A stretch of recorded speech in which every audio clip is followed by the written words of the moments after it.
We're going to discuss government plans to build a state-owned liquefied natural gas facility that has already generated heated political debate. The government agreed last year that the store unit would be developed off the coast of County Clare and will be used in the event of disruption to supplies. Now, currently, the vast majority of Ireland's gas is piped in from Britain.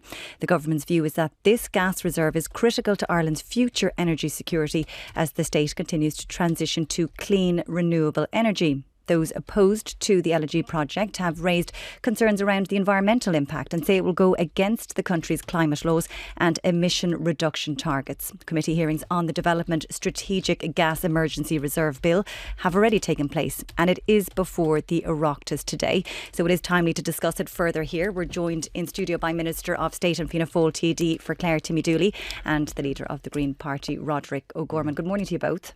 Morning, Karen. Timmy, to you first, because this LNG facility was first suggested several years ago as part of an energy security strategy. Is it still the best option? I think it is. I think the fact that the government has decided to go ahead with temporary storage rather than built storage indicates that when we no longer need that security measures where we have transitioned where we ultimately want to get to with a much greater level of renewable energy on the grid and with other storage opportunities either through battery or through the generation of hydrogen, which we're developing a strategy around, we do see a point when fossil fuels will not be part of the energy mix in Ireland.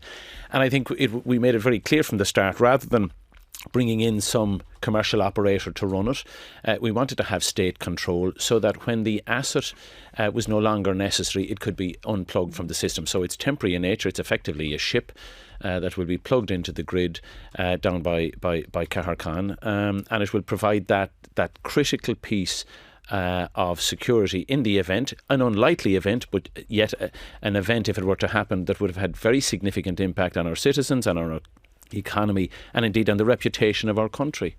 Roderic, I mean, more dependence on fossil fuels while we transition to renewables, because there's no doubt agreement that we're all striving for that. That is the goal. But can they coexist, using this only as a reserve, as Timmy's saying there? Well, the best way to secure energy security for Ireland is to produce our own energy here via renewables.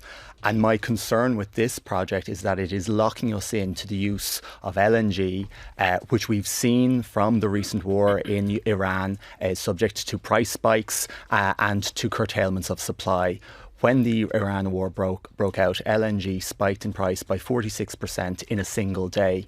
The Rationale gas terminal in Qatar, that was one of the first victims of the war. It was shut down for weeks. So LNG doesn't provide security of supply. It comes from areas of where it's likely to be put under pressure, whether it's in the Middle East, whether it's American LNG that comes from fracked gas, where supply is linked to the whims of the Trump administration. What we need is to double down on the electrification of our energy system, and that means speeding up the rollout of offshore wind, building more interconnectors with other EU member states, and rolling out battery storage at scale. That's how we deliver energy security for our people. You mentioned the Corrib, the connector as well, or the connector, sorry, with between France, the Celtic connector, as a way of future-proofing energy supplies. And I mean, there's no doubt that there is a push for wind energy, but we know that there's delays to projects. And in light of the fact that we rely so much on the gas at the moment, the ability to have an infrastructure, a temporary reserve in light of global supplies and the pressure, of the case being made that we do need a backup. Well, you mentioned delays, and what I would like to see is this government focus on the delays in the rolling out of our offshore wind and even in the Celtic interconnector. That's 2 years delayed now at this stage. This project, even if everything goes to plan, won't come online until 2030. It's going to cost €900 million. So it is a massive investment of state money into an infrastructure and into a fuel that is far higher in terms of carbon emissions than natural gas. And as I've said before, is subject to these price spikes and to curtailments in supply. That's not energy security. I mean, the cost is a factor, Timmy. It's estimated at 900 million. It could go much higher than that. If it is a temporary measure, also in light of recent events in the Middle East, as was touched on here, LNG supplies will remain strained, we're hearing, till 2027. So then does that not just naturally change the case for this project? No, I don't think so. As we transition away from use of fossil fuels, as we're electrifying our economy, as we're generating much more of that electricity from renewable sources, and we are at the moment, we're generating about 40% of our energy mix from renewable sources. But in doing so, we need gas as a transition.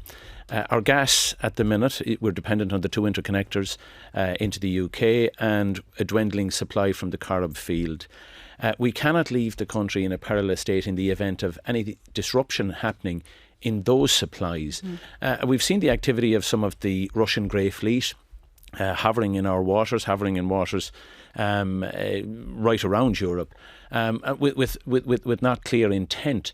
So there's the potential risk for either through an accident or a willful act of a bad actor to damage those critical supplies of gas.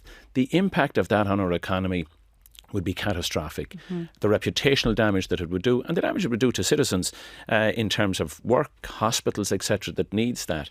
But so you can have that backup support for the rare on the rare occasion that something like that might happen. That doesn't at all thwart from the exercise and effort that we're making to electrify our economy. About, as I said, 40% of our electricity is generated now from renewable resources. We've about 8 gigawatts. There's going to be another 5 gigawatts of offshore electricity generated by 2031, 2032, and we have plans for another 15 gigawatts by 2040. But also clear indications that targets aren't going to be met, and that the planning around wind and renewables. I mean, we heard 3 years ago the excitement around the wind energy, the offshore energy in particular, and the excitement that this would then provide this, transition. But now it looks like the more dependence on fossil fuels, decarbonisation. And I guess the question being, if we're going to rely on a reserve that is naturally going to cause more emissions, then other parts of the economy are going to have to wise up and probably pay the price. Emissions. It's not causing more emissions. This is just gas. If it's used, if it is brought in, there's clear indications.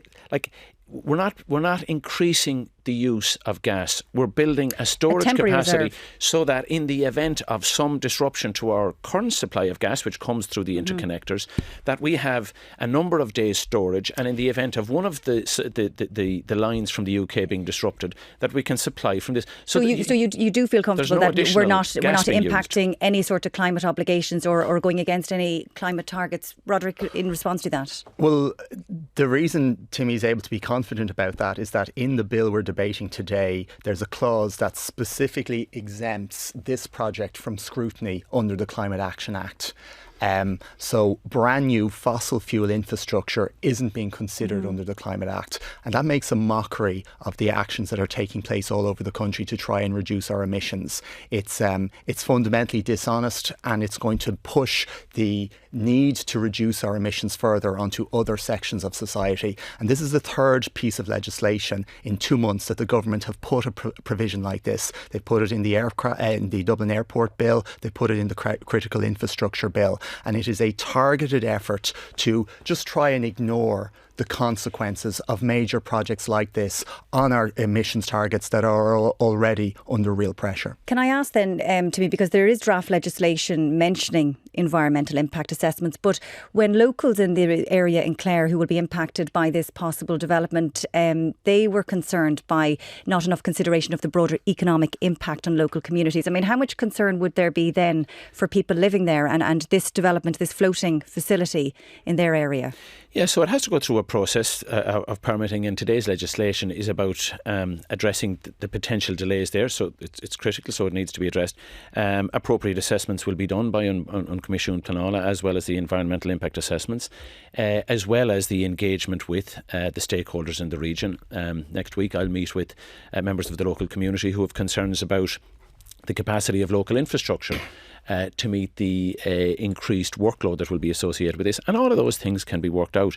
What we're trying to address here is the potential for a significant shock to the system if there's a loss of supply of gas from other sources. It's not about increasing the use of gas, it's about having that reserve, whilst at the same time having a very strong plan towards renewables. Like, we also have, as Roderic is well aware of, a strategic approach to generating hydrogen, which will be that fuel of the future that will help us to get to net zero in terms of the electrification of our economy. Government is developing a strategy there with industry and with all stakeholders. So there is a future without fossil fuels, and we're working aggressively towards that. And the plan now by the state, and in fairness to Roderic and his colleague Eamon Ryan, were very much part of that, having a plan-led approach to generating electricity off our coastline. That plan-led approach is now reaping rewards. We're moving away from where the developers led the charge at a stage. They're taking a little bit more time to come through the phase 1 projects, but they will, and we need them. And they will be energised, I think, by the 2031, 2032. Can I just then, Roderic, because just on the loopholes that you referred to, particularly the exemption from the Climate Act and possibly as well special planning for this LNG, if it gets the go-ahead, would the safeguards be the most important thing at this point if it is? Well, it is a real issue. That's something that is going to have a brand new fossil fuel infrastructure is being brought through our system without a climate impact assessment taking place. That is a fundamental issue, and it undermines the efforts that are being made to reduce our emissions overall. If this was to go through, at the bare minimum, there should be a piece written into the legislation to say that the operation of this cannot add to our overall climate emissions. What's added here has to be subtracted elsewhere. That's not in the legislation at the moment. I'll be bringing forward committee state amendments to try and put something like in there to give us a bare minimum of protection. But again, there's the government is pushing for this particular project. I don't believe it gives us the energy security that I want to see our country enjoy as well. I believe that's delivered by us generating our own renewable energy here in Ireland. That's our best shot of achieving energy security. Unfortunately, I know this debate will continue how Ireland can achieve both energy security and decarbonisation, but thank you both for your opinions on this morning.